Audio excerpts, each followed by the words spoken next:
बच्चों, आपका फिर से स्वागत है। आज हम पढ़ेंगे क्लास 8 की रुचिरा का फर्स्ट चैप्टर, जिसका नाम है सुभाषितानी। सुभाषितानी का मतलब क्या होता है? सु प्लस भाषित, ये दो शब्दों से मिलकर के बना। सु का अर्थ होता है सुंदर, मधुर, और भाषित का अर्थ होता है वचन, मतलब सुंदर वचन। तो चलिए अब हम शुरू करते हैं।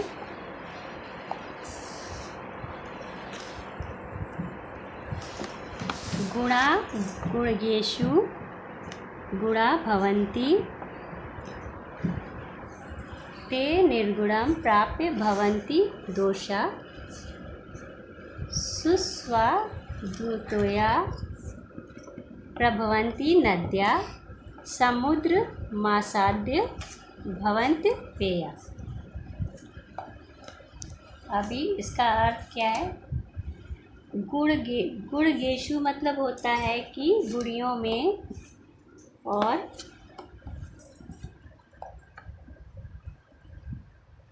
निर्गुण का मतलब तो सभी जानते हैं, जो गुणहीन होते हैं।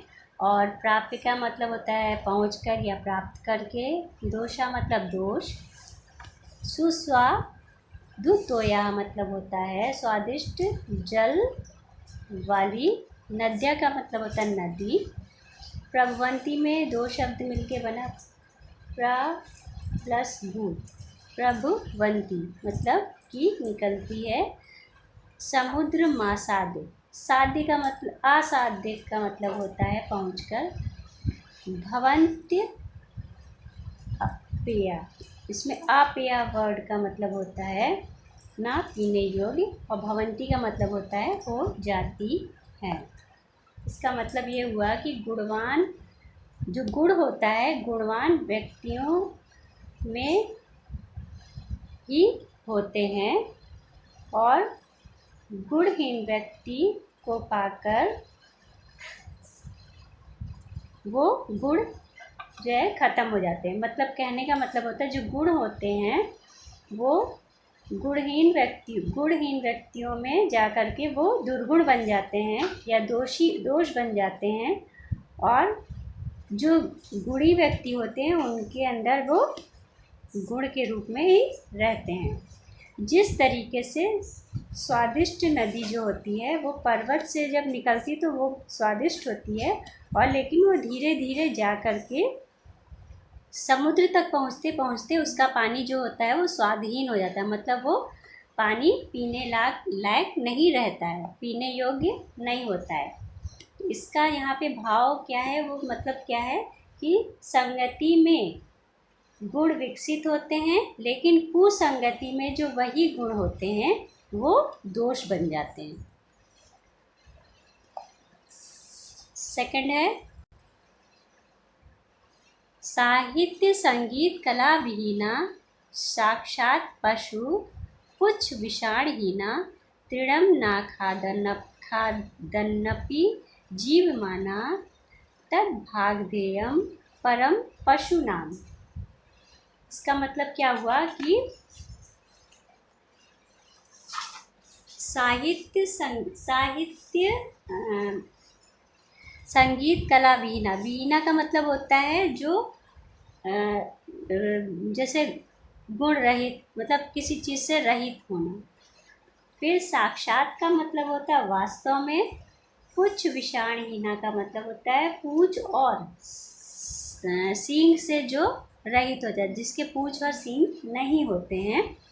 तृणम का मतलब होता है घास। खादन्नपि का मतलब होता है खादन प्लस अपि, मतलब खाते हुए भी। अपि का मतलब होता है भी। जीवमान मतलब जीवित रहता है। भागधेयम मतलब होता है भाग्य। परम मतलब बड़ा।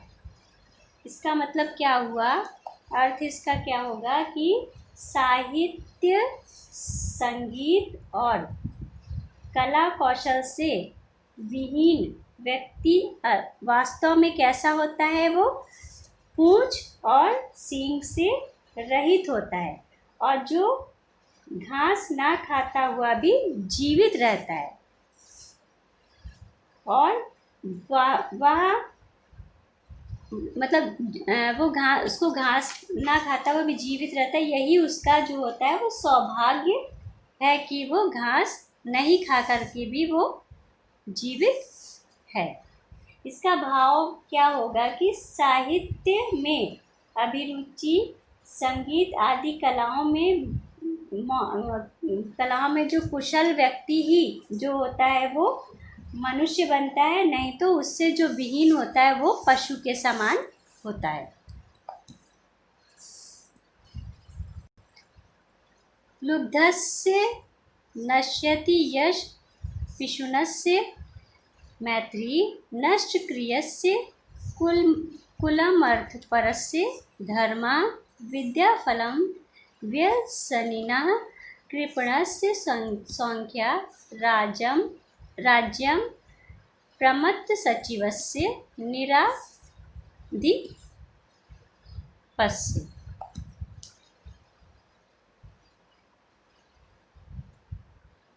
लुब्धस्य का मतलब होता है लालची व्यक्ति का। पिशुनस्य का मतलब होता है चुगलखोर, जो चुगली करते हैं। मैत्री मतलब मित्रता। नष्ट क्रियस्य मतलब नष्ट हो जाती है या नष्ट हो गई है। कुलम अर्थपरस्य का मतलब होता है कि जो है धन को जो ज़्यादा महत्व देता है। कृपणस्य का मतलब होता है कंजूस। सौख्यम मतलब होता है सुख। प्रमत्त सचिवस्य का मतलब होता है कि कर्तव्य से जो विमुख होते हैं, मंत्री। सचिव का मतलब होता है मंत्री। निराधिपस्य मतलब राजा का। नश्यति मतलब होता है नष्ट हो जाता है।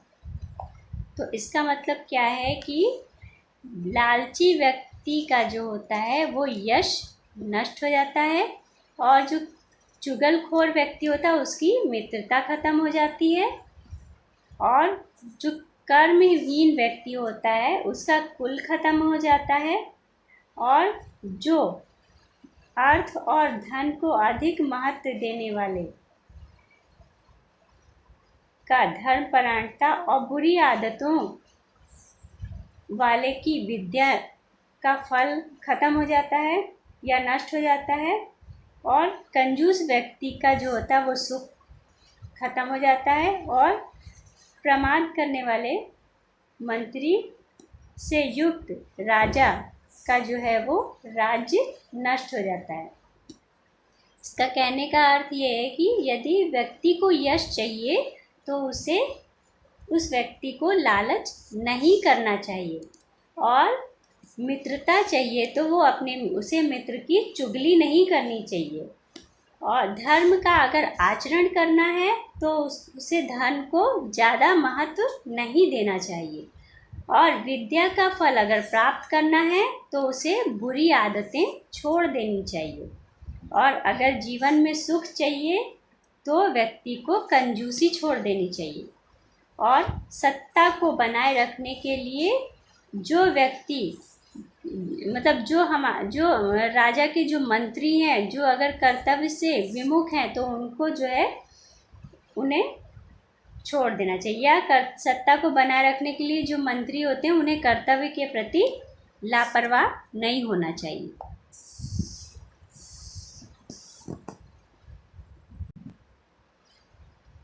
पीत्वा रसम तु कटुकम मधुरम समानम माधुर्य में जन येन मधु मक्षिकासो संतस्थैव समसज्जन दुर्जनानां श्रुत्वा वचा मधुरसूक्त रसम सृजन्ति। इसका मतलब हुआ कि मधुमिक्षा मतलब क्या होता है? मधुमक्खी। मधुमिक्षा मतलब मधुमक्खी प्लस आसौ का मतलब यह। कटुकम मतलब कड़वा। पीत्वा मतलब पीना या पीकर। जनयेनम मतलब होता है उत्पन्न करती है। माधुर्य मतलब मिठास। संतस्थैव मतलब होता है सज्जन उसी प्रकार। संत मत प्लस तथा प्लस एव, संतस्थैव। वच्चा मतलब होता है वचन को, श्रुत्वा का मतलब होता है सुनकर, सृजंती मतलब बनाना या निर्माण करना, और मधु सूक्त रसम मतलब मधुर सूक्तियों के रस को।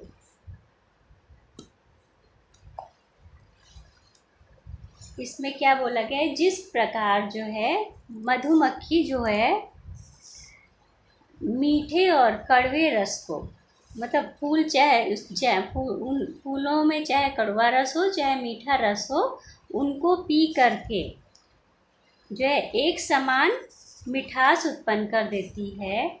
उसी तरह से जो सज्जन पुरुष होते हैं वो दुर्जन लोगों की बातों को सुन करके एक समान हो करके उन्हें एक अच्छे रूप में या एक सूक्ति के रूप में उसका सृजन करते हैं। कहने का मतलब ये है कि जो संत लोग होते हैं सज्जन और दुर्जन में भेदभाव नहीं करते हैं और दोनों की बातों को सुनकर अच्छी बातें कहते हैं। जिस तरीके से मधुमक्खी मीठा और कड़वा दोनों ही रस पी करके एक समान जो है मतलब मधु का निर्माण करती है, शहद बनाती है, वो चाहे मीठा हो फूल का रस चाहे कड़वा हो, लेकिन वो बनता शहद ही है जिसका स्वाद मीठा ही होता है। नेक्स्ट, विहाय पौरुषम यो हि दैव मेवावलंबते प्रासाद सिंहवत तस्य मूर्ध्नि तिष्ठन्ति वयसा। विहाय का मतलब होता है छोड़कर, और पौरुषम का मतलब होता है मेहनत करना या परिश्रम को। यो का मतलब होता है जो, ही मतलब होता है निश्चय ही, देवम मतलब होता है भाग्य,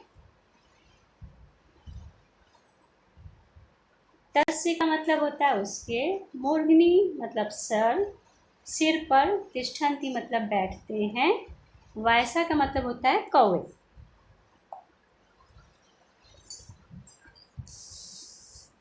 इसमें इसका मतलब ये हुआ कि जो व्यक्ति जो होता है निश्चय ही पुरुषार्थ को छोड़ करके मतलब मेहनत को छोड़ करके भाग्य का सहारा लेते हैं, वो कैसे होते हैं, वो महल पर बने हुए या महल के द्वारा बने हुए नकली शेर, जो महल के सामने जो नकली शेर होते हैं उन पर बैठे हुए कौवे के समान होते हैं।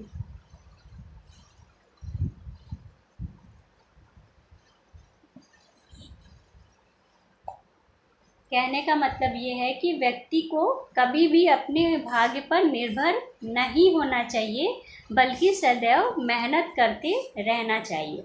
और भाग्य पर जो भरोसा करने वाला व्यक्ति केवल दिखावा ही कर सकता है, उसी तरीके से जैसे महल के द्वार पर बने हुए नकली शेर, और उनके ऊपर हमेशा जो है कौवे ही आकर के बैठते हैं।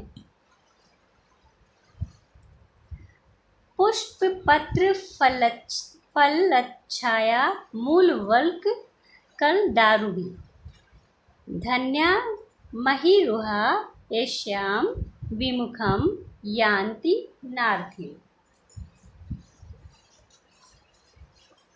इसका मतलब क्या हुआ, पुष्प का मतलब होता है फूल, कल का मतलब होता है पेड़ की जो छाल होती है उसको बोलते हैं। दारुभी का मतलब होता है लकड़ियों के द्वारा। महिरुहा का मतलब होता है वृक्ष। मूल का मतलब तो पता ही है जड़, और पुष्प का मतलब फूल, पत्र का मतलब पत्ते, फल का मतलब तो फल ही होता है, धन्या का मतलब होता है धन्य है, एशाम का मतलब होता है जिनसे, विमुखम मतलब होता है मुंह मोड़ने वाले, यान्ति का मतलब होता है होते हैं, ना का मतलब होता है नहीं, अर्थिना का मतलब होता है ना प्लस अर्थिना, ना का मतलब नहीं, अर्थिना का मतलब होता है मांगने वाले। फूल, पत्ते, फल, छाया, जड़, छाल और लकड़ियों की वजह से ही वृक्ष जो होते हैं वो धन्य होते हैं, जिनमें मांगने वाले विमुख नहीं होते हैं। मतलब कि उनसे मांगने वाले जो होते हैं वो कभी भी निराश नहीं होते हैं।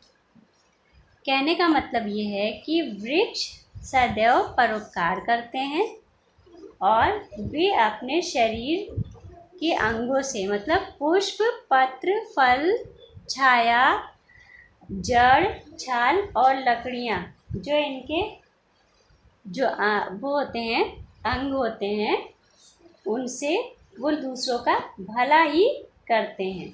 इसलिए हमें भी वृक्षों की तरह हर तरह से लोगों की सहायता करनी चाहिए और सभी जीवों की सेवा करनी चाहिए, अर्थात हमें वृक्ष की तरह बनना चाहिए। चिंतनीया ही विपदाम आदादेव प्रतिक्रिया न कुखननम युक्तम प्रदीप्ते वहिन्ना ग्रहे। कूप खनन मतलब क्या होता है? कुआं खोदना। और वहिना मतलब होता है अग्नि के द्वारा। चिंतनीय मतलब सोचनी चाहिए। ही मतलब निश्चय। विपदम मतलब होता है विपदा जो होती है, मुसीबत। आदौ प्लस एव, आदवेव मतलब होता है प्रारंभ में ही। प्रतिक्रिया मतलब होता है समाधान करना या उपाय करना। युक्तम मतलब होता है युक्ति या उचित। प्रदीप्ते मतलब होता है जलने पर। ग्रह मतलब धर्म। इसका मतलब क्या हुआ कि निश्चय से ही विपत्तियों की शुरुआत में ही इलाज कर देना चाहिए या उनके इलाज के बारे में हमें सोचना चाहिए कि जो मुसीबत आने वाली है उसे हमें दूर कैसे करना है। आग से घर के जलने पर कुआं खोदना उचित नहीं होता है। मतलब कि जब हमारे घर में आग लग गई तो अब हम चले कुआं खोदने के लिए, ये उचित नहीं है। जबकि हमें इसके लिए पहले से ही तैयार रहना चाहिए।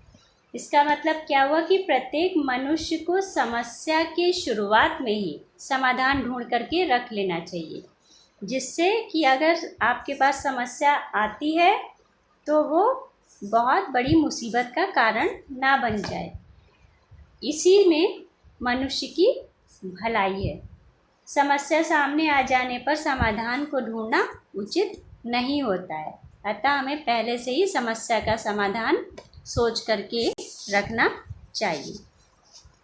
तो ये था हमारा चैप्टर। अभी हम वर्ड मीनिंग देखते हैं। गुड़गेशु का मतलब होता है गुणियों में। सुस्वादु तोया मतलब स्वादिष्ट जल।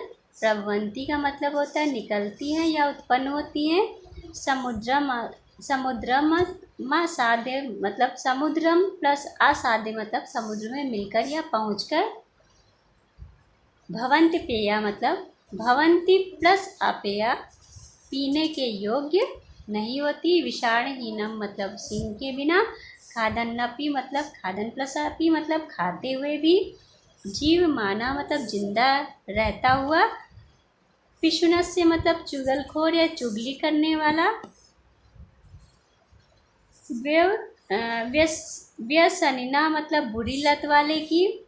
निराधिपस्य मतलब नर आधिपस्य राजा का के की।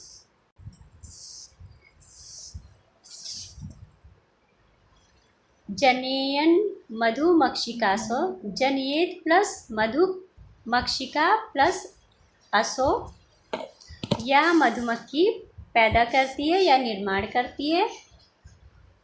संतस्थैव संता प्लस तथा प्लस एव वैसे ही सज्जन। सजंती मतलब निर्माण करते हैं। वैसा मतलब कौवे। वलकल मतलब होता है पेड़ की छाल। दारूही मतलब लकड़ियों के द्वारा। मही रूहा मतलब वृक्ष। कूप खननम मतलब कुआं खोदना। वहीना मतलब अग्नि के द्वारा। तो बच्चों आज का चैप्टर मेरा यहीं ख़त्म हुआ। अगर आपको कुछ समझ में कुछ क्वेरी है या कुछ पूछना है तो आप प्लीज़ कमेंट बॉक्स में ज़रूर लिखिए, और हमारे चैनल को लाइक, सब्सक्राइब और शेयर ज़रूर करिए। और अब हम मिलेंगे नेक्स्ट चैप्टर में, तो तब तक के लिए बाय बाय।